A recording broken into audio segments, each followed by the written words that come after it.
రీసెంట్గా మేఘాలయలో ఒక దారుణం జరిగింది.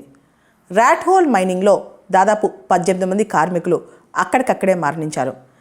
ఇది ఎలా జరిగింది అనే దాని మీద ఇన్వెస్టిగేషన్ జరుగుతుంది. అసలు మేఘాలయలో 2014లోనే national green tribunal rat hole mining అనేది బ్యాన్ చేస్తుంది. ఈ ర్యాట్ హోల్ మైనింగ్ అంటే కేవలం ఒక మనిషి చాలా నేరో స్టీప్గా ఉంటుందన్నమాట. కేవలం 4-5 అడుగుల ఎత్తు, ఒక మనిషి మాత్రమే దూరగలిగిన వెడల్పులో ఉంటుందన్నమాట. అసలు ఈ ర్యాట్ హోల్ మైనింగ్ అనేది 2014లో నేషనల్ గ్రీన్ ట్రిబ్యునల్ మేఘాలయలో చేయకూడదు, ఇది అక్రమం అని కూడా చెప్పేస్తుంది అనమాట. అయితే దీని చుట్టూ చాలా పెద్ద మాఫియానే ఉంది. అంతేకాదు అక్కడ కోల్కి డిమాండ్ బాగా ఉండటం వల్ల, దాంతోపాటు ఎంప్లాయ్మెంట్ తక్కువ ఉండటం వల్ల చాలామంది ర్యాట్ హోల్ మైనింగ్కి వెళ్తే రోజుకు 2,000 రూపాయలు, 1,000-1,500 రూపాయలు ఇలా వస్తాయి కాబట్టి చాలామంది కార్మికులు వెళ్తూ ఉంటారు. అయితే అక్కడ ఈ కోల్ ఎక్స్ప్లోర్ చేయడం కోసం ఈ ర్యాట్ హోల్ మైనింగ్ చేస్తుంటారు కదా, ఈ టైంలో ఏంటంటే అక్కడ వాటి కోసం డైనమైట్లు ఇలాంటివి పెట్టి అక్కడ పేలుస్తూ ఉంటారు అనమాట. ఇలాంటిది ఏమైనా పేలిందా అని చెప్పి కూడా ఇప్పుడు ఇన్వెస్టిగేషన్ జరుగుతుంది.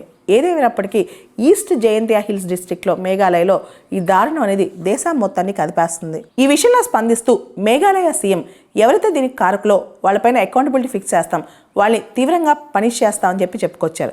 అయితే 2018లో కూడా సేమ్ జిల్లా ఈస్ట్ జయంతియా హిల్స్ డిస్ట్రిక్ట్లోనే ఇదే తరహాలో దాదాపు 15 మంది మైనర్స్ ఇలా చిక్కుకుని చనిపోయారనమాట. ఇలాంటి దారుణం మళ్ళీ అలా రిపీట్ అయిందని చెప్పి అక్కడ ప్రజలు అంటున్నారు. దీని చుట్టూ అంటే గవర్నమెంట్ కళ్ళు కప్పి చేస్తుందా, గవర్నమెంట్ తెలియకుండా చేస్తుందా, ఇదంతా పక్కన పెడితే ఏదైతే మేఘాలయలో ఫారెస్ట్ ఏరియాస్ ఉన్నాయో, ఏదైతే సుదూర ప్రాంతాలు రిమోట్ ఏరియాస్ ఉన్నాయో, ఈ ర్యాట్ హోల్ మైనింగ్ ఇంకా విరివిగా సాగుతుందని చెప్పి అక్కడ లోకల్స్ అభిప్రాయపడుతున్నారు.